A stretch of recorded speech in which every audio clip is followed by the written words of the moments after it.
ეროვნული ბანკის მონეტარული პოლიტიკის კომიტეტმა რეფინანსირების განაკვეთი კვლავ უცვლელად 8%-იან ნიშნულზე შეინარჩუნა, რაც იმას ნიშნავს, რომ ცვალებად განაკვეთიან ცესხებლებისთვის ყოველთვიური შენატანი არც გაიზრდება და არც შემცირდება. მარეგულირებლის პროგნოზით 2026 წლის მეორე კვარტლიდან საქართველოში ინფლაცია ეტაპობრივად მიზნობრივ მაჩვენებელს დაუახლოვდება და წლის განმავლობაში საშუალოდ 3.7% იქნება. სების განმარტებით თუ სხვადასხვა ერთჯერადი ფაქტორების ზეგავლენის შედეგად ინფლაცია მიზნობრივზე მაღალ დონეზე ხანგრძლივად შენარჩუნდა, მონეტარული პოლიტიკის კომიტეტი მზად არის არსებული მკაცრი პოზიცია მოსალოდნელზე ხანგრძლივად შეინარჩუნოს, ან საჭიროების შემთხვევაში უფრო მეტად გაამკაცროს. პარლამენტში სასურსათო პროდუქციის მედიკამენტებისა და საწვავის ფასწარმოქმნის შემსწავლელი დროებითი საგამოძიებო კომისიის პირველ სამუშაო სხდომაზე ხორცს პროდუქტების რძის ნაწარმისა და კვერცხის მწარმოებლებს მოусმინეს. მწარმოებლების მხრიდან რამდენიმე პრობლემატური საკითხი გამოიკვეთა, მათ შორის იმპორტზე დამოკიდებულება, ნაშთების მართვა, საოპერაციო ხარჯები და ასიმეტრიული ურთიერთობები ფასწარმოქმნის ჯაჭვში. კომპანიების ნაწილმა ადგილობრივი წარმოების დამატებითი ღირებულების გადასახადისგან გათავისუფლებაზე გაამახვილა ყურადღება. შეხვედრაზე ცნობილი გახდა, რომ პარლამენტმა საქართველოში სურსათის ფასების შესწავლის მიზნით შესაძლოა საერთაშორისო კომპანია დაიქირაოს. შესაბამისი ტენდერი გადაწყვეტილების მიღების შემდეგ გამოცხადდება. დროებითი საგამოძიებო კომისიის შემდეგი სხდომა კი 13 თებერვალს გაიმართება. ავარიულ საცხოვრებელ სახლებში მცხოვრები მოქალაქეებისთვის ქირის გაცემის წესში გარკვეული ცვლილებები შედის. იმ შემთხვევაში თუ პირი უარს განაცხადებს ავარიული საცხოვრებელი სახლის ჩანაცვლების რომელიმე პროგრამაში მონაწილეობაზე, მას ქირის მიღება 6 თვით შეუწყდება. დედაქალაქის მერიის ინფორმაციით დაფინანსების აღდგენა მხოლოდ პროგრამაში ჩართვაზე თანხმობის შემდეგ იქნება შესაძლებელი. ამასთან თბილისის 2026 წლის ბიუჯეტით ავარიული შენობების გამაგრებისა და ჩანაცვლებისთვის 123 მილიონი ლარია გამოყოფილი.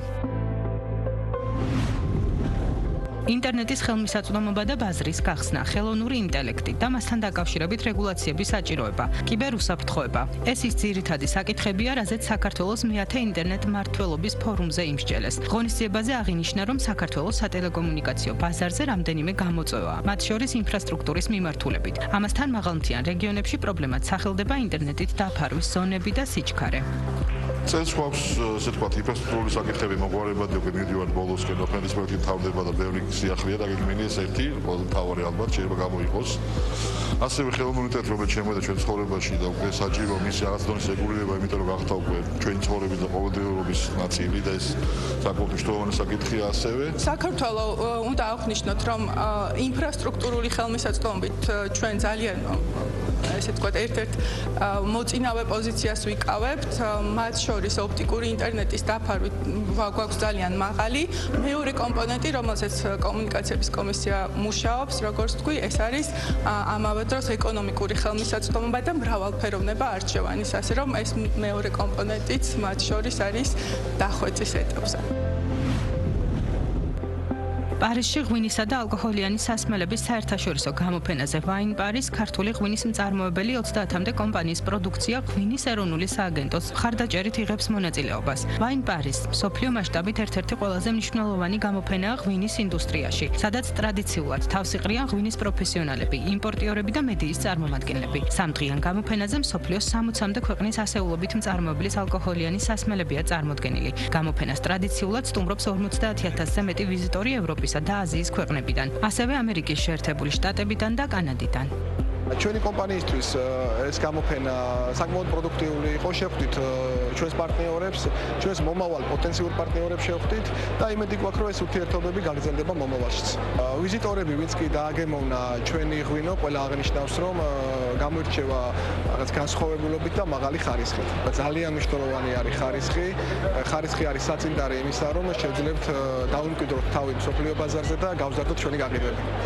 ჩვენი კომპანია მეორე წელია მონაწილეობს Wine Paris-ის გამოფენაში. ეს გამოფენა ძალიან მნიშვნელოვანი არის როგორც ჩვენთვის, ისე მთლიანად ქართული ღვინის სექტორისთვის. ჩვენ წარმოვადგენთ აქ მაღალი ხარისხის პროდუქციას ღვინოს და ვაცნობთ როგორც ადგილობრივ, ასევე სხვადასხვა ქვეყნებიდან ჩამოსულ იმპორტიორებს, დისტრიბუტორებს და ღვინის მოყვარულებს ჩვენს ღვინოს. სამცხე ჯავახეთის სატყეო სამსახურმა ბაკურიანი წაღვერის სატყეო უბანზე დიდი რაოდენობით ხე-ტყის უკანონო მოპოვებისა და ტრანსპორტირების ფაქტი გამოავლინა. ადგილობრივმა მკვიდრმა სახელმწიფო ტყეში უკანონოდ წიწვოვანი სახეობის 6 კუბური მეტრის სამასალე მერქანი მოიპოვა. უკანონოდ მოპოვებული ხე-ტყე შემდგომი განკარგვის მიზნით გადატანილია წაღვერის საქმიან ეზოში. ავტოსატრანსპორტო საშუალება კი დალუქულია. როგორც ეროვნულ სატყეო სააგენტოში განმარტავენ, სატყეო სექტორში დაგეგმილი რეფორმის ერთ-ერთი ძირითადი მიზანი ტყის მონიტორინგისა და კონტროლის გაძლიერება. რეფორმის მიხედვით ტყის ფიზიკური დაცვის ფუნქცია ეროვნულ სატყეო სააგენტოს დაუბრუნდება. მონიტორინგის ეფექტიანად განხორციელებისთვის კი დაგეგმილია ტყის მცველთა რაოდენობის გაზრდა და სააგენტოს ტექნოლოგიური გადაიარაღება, რაც შეამცირებს ხე-ტყის უკანონოდ მოპოვების ფაქტებს.